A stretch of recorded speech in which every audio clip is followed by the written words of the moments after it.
देखिए ऑलरेडी वो बेल पे है, एक केस में कोर्ट से वो बेल पे है, बेल रिजेक्ट हो जाएगा तो ऐसे ही अरेस्ट होगा।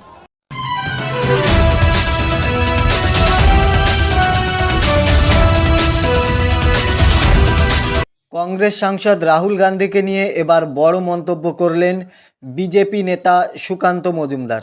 যে কোনো মুহূর্তে রাহুল গান্ধী যে গ্রেপ্তার হতে পারেন সেটার ইঙ্গিত দিলেন কেন্দ্রীয় শিক্ষা প্রতিমন্ত্রী। আজ শুক্রবার সকাল সকাল বিরোধী দলনেতা তথা কংগ্রেস সাংসদ রাহুল গান্ধী দাবি করেছেন এখন তার উপর ইডির অভিযানের ছক কষা হচ্ছে। 29শে জুলাই সংসদে তার চক্রব্যূহ ভাষণের পর এই পরিকল্পনা করা হচ্ছে বলে জানিয়েছেন তিনি।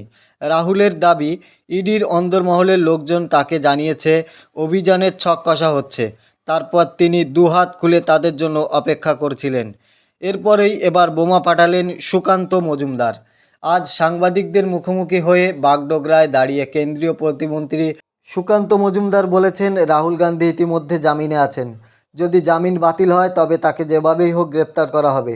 তার বিরুদ্ধে দুর্নীতির অভিযোগ থাকলেই তাকে গ্রেপ্তার করা হবে, দুর্নীতির প্রমাণ না হলে কিছুই হবে না।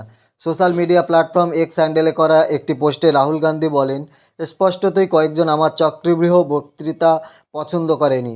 ইডির অভ্যন্তরীণরা আমাকে বলেছেন যে অভিযানের পরিকল্পনা করা হচ্ছে, দুহাত বাড়িয়ে অপেক্ষা করছি, আমি তাদের চা বিস্কুট খাওয়াবো। রাহুল গান্ধী তার পোস্টে ইডি ডিরেক্টর অফিসিয়াল এক্স হ্যান্ডেলটিও ট্যাগ করেছেন। ईडी जो है प्लानिंग कर रहा है उनको अरेस्ट करने की। देखिए ऑलरेडी वो बेल पे है, एक केस में कोर्ट से वो बेल पे है, बेल रिजेक्ट हो जाएगा तो ऐसे ही अरेस्ट होगा।